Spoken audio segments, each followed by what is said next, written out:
The rapidly increasing number of vagrants in the city of Georgetown and its environs have always been a source of concern in Guyana.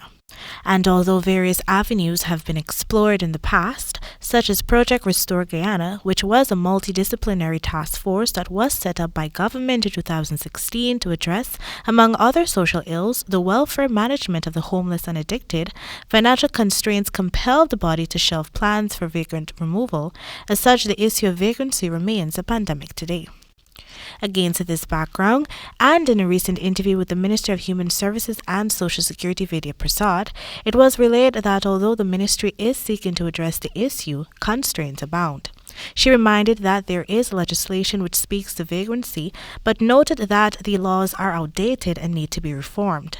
However, from the ministry's level, she noted that the Georgetown Night Shelter is being refurbished to cater for more persons. We are expanding and increasing our capacity to have persons in. There is a program where our night shelter team is going out on the streets and engaging the people on the streets, encouraging them to come into the night shelter. Although the team has been actively pursuing the street inhabitants and moving them into the night shelter, the minister noted that it is not an act of force but rather free will. She conveyed that the idea is to help those living on the streets to become self-sufficient. We are providing not only shelter and a bed, but we're providing meals as well. And the way in which we plan to move it is to work with those who are able-bodied, who are younger, and who are capable in such a way that they can get training to have jobs. So you're moving them not only in a temporary mode, but moving them towards the point where they can become employed or fend for themselves.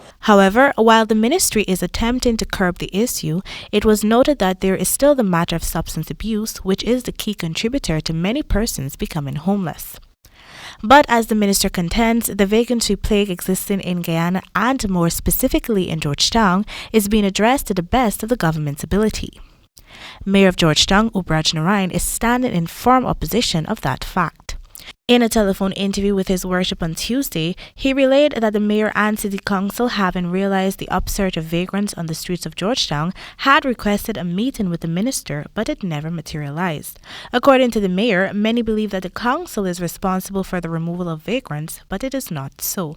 He suggests that the government needs to do more. And I can recall in 2007 when the World Cup was here, all these social rejects was moved and carried to Barbies and placed in a home. And the same way we should have a home to put these social rejects and treat them for their illness or sickness and, provide their meals and so on. The mayor also said that the ministry's approach, which allows vagrants to go to the night shelter based on their free will not solve the issue. You should have a more strategic plan to deal with the social rejects. That is not no plan for me as mayor or any strategy to deal with the social rejects. There needs something more to enforce it. Something more that can able to compel them to look. You have to go in this home. You have to be in this home. We will treat you. We'll take care of you. And we will look. He opined that he does not believe the minister cares about the immediate welfare of the vagrants, while adding that there are entire families who are also living on the streets. Reporting for the AGP Nightly News, Kendell, Richmond.